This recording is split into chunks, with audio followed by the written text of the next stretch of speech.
Hey guys, welcome back. Thank you for joining me again today for another episode of Off-Road Hub. For those of you who don't know, my name is Ken and I am working on a solid axle swap on my 2010 Toyota FJ Cruiser. I'm just entering the home stretch of this incredibly long process of putting 1-ton axles under the FJ Cruiser with the 42-inch tires, as you can see. Today, I'm going to start by getting this anti-rock sway bar installed in the rear. The kit that I got comes with everything I should need to install this bar. This big tube that's going to go through my frame, and then the anti-sway torsion bar itself, the links, the arms, the tabs to go on the axle, and the bushings that go in the end of the bar here.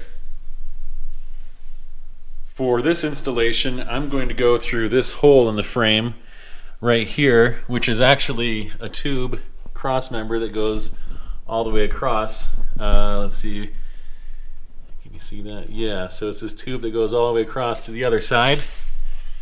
And so I'm going to stick my bar from the kit, actually my pipe or my tube from the kit through this hole to the other side. Now this hole on FJ Cruisers is normally covered by the shock mount. The factory shock mount, I believe, covers this hole. So you couldn't do this in a non-modified FJ Cruiser like this, but for my purposes, this tube cross member is going to work great.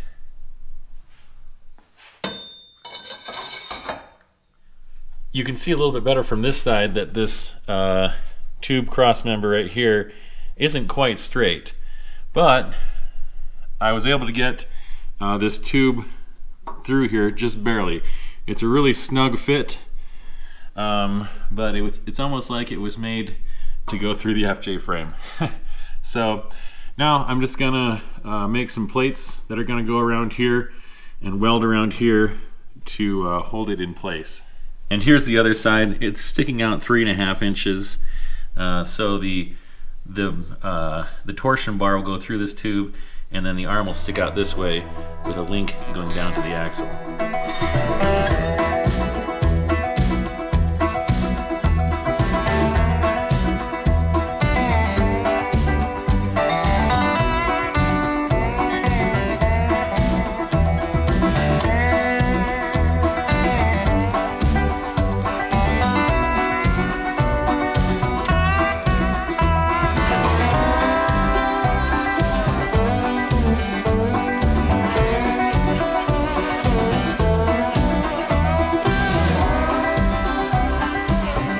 So I ended up with these plates. That's 3/16 steel, and that just fits right onto here like that.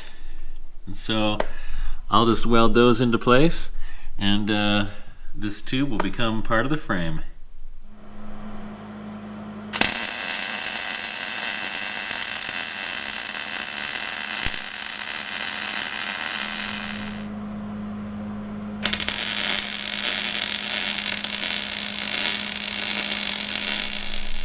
Alright, this thing isn't going anywhere now. This is the passenger side and the driver's side.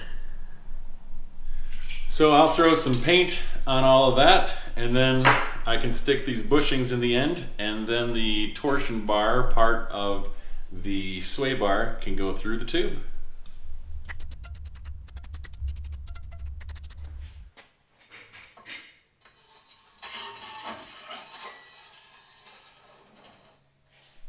And so what I'm left with here is a nice splined end sticking out of the frame. Pretty awesome, huh? And if we look at one of these arms here, you can see that this is splined in here, and then a lock bolt goes through here to clamp down on those splines. So these just go on the ends of the torsion bar that we stuck through the tube. So here's the arm installed on there, but we've got a little problem. We can't have that. And just in case you don't see it, the arm is hitting the coilover. that's obviously not going to work. But don't you worry, I've got a solution. So I actually ordered this kit, this universal kit, back in March of this year, before I had any idea what this all would actually look like. So it came with 21-inch arms, 21-inch straight arms, and you know, I thought, that might work, but obviously it doesn't. So to fix this, I have some new arms that are on the way that with a lot of luck will get here tomorrow. They are, let's see, about 1.5 inches shorter, and they're offset 1.7 inches, so they actually come out this way away from the coilover, and they have multiple holes so that I can get it set up just right. But even if I don't have those arms, there's plenty to get done, like flattening out this gas tank skid.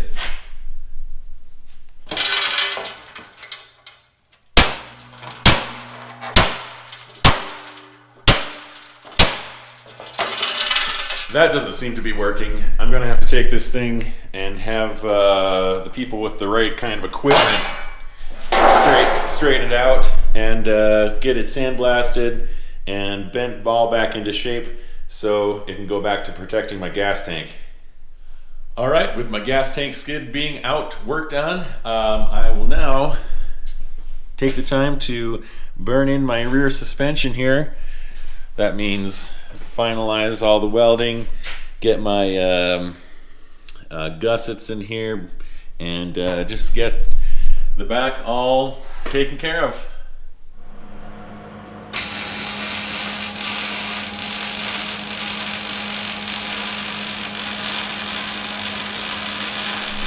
Alright, so I've got the tower welded to the frame all around now. And so at this point, I'm going to make some plates that are going to reinforce the frame here. You can see there's a hole in the frame there, so obviously I couldn't weld there. So it's going to cover that and reinforce all this, and the same on this side. And then I'll get some gussets up here on the top of the frame. So that's what's next.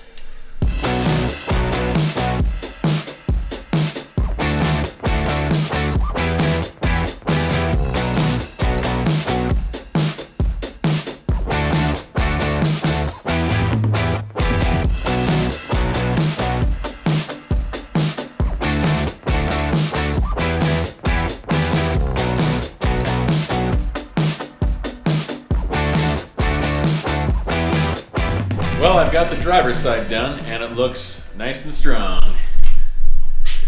Got my plates on the frame here and my gussets right here and right here. So I do not think that this tower is gonna fall out. It's gonna be great, super strong. The other side is pretty much the same, except over here I've got the Panhard bar bracket, and so that is going to be part of all my reinforcing and things I have to do over here. Just a little bit different.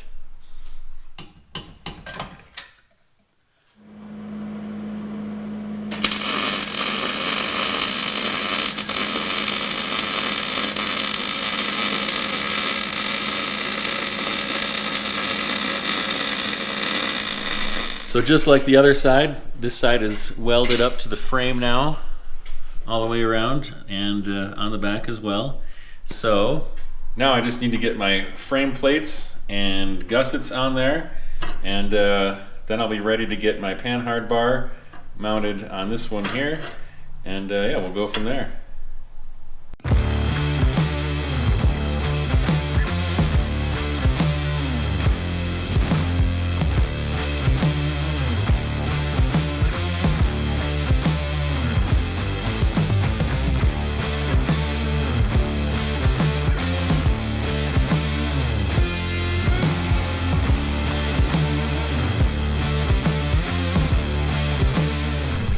Alright guys, well the passenger side is all welded up, all gusseted, all plated, and ready to roll. I just need to weld on my Panhard mount, which I've modified a little bit. I cut out this corner so it'll sit up flush with the coilover mount, and I added this leg on here to reach further onto the frame just to give it a little bit more strength, a little bit more mechanical advantage. So, oh, and I added these weld-in washers to go from a 9/16 to 1/2 inch bolt.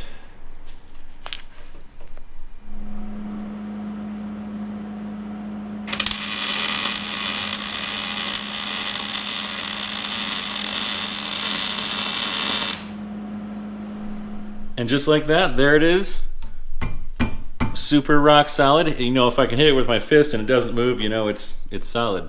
So now it did move over probably, I don't know, 1/4 of an inch toward the coilover. And so I just put the coilover back in here just to double check my clearance. This is the closest it'll ever get. And I still have probably, even with the coil in there, I've got over an inch of clearance, so it's all good. I was a little bit concerned about that when I was welding it in, and I knew that somebody out there would ask about it, but nope, clearance is still good, so nothing to worry about. So, question for you guys. I feel like these are pretty rock solid.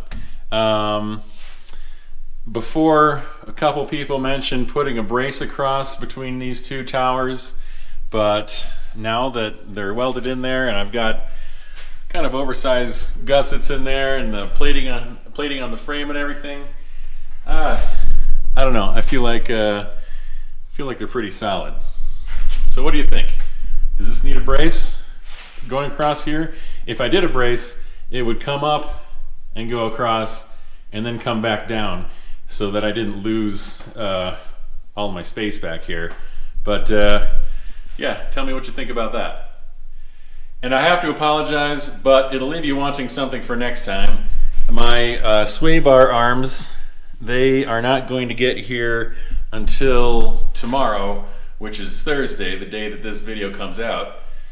So yeah, I'm recording this the night before. So I'll actually have these arms tomorrow when you're watching this video, and I will get those and the rest of that set up for you on Monday. So I'm kind of at a stage in the build now where everything is going to be kind of a weld fest, just like it was here. Everything is basically set up, and now I just need to secure everything. So there's going to be a lot of welding going on in the next few videos. As always, guys, thanks for joining me. I really appreciate it. If you can like and subscribe and comment, all those things really help me out. So if you can do that, thank you so much, and we'll see you on Monday.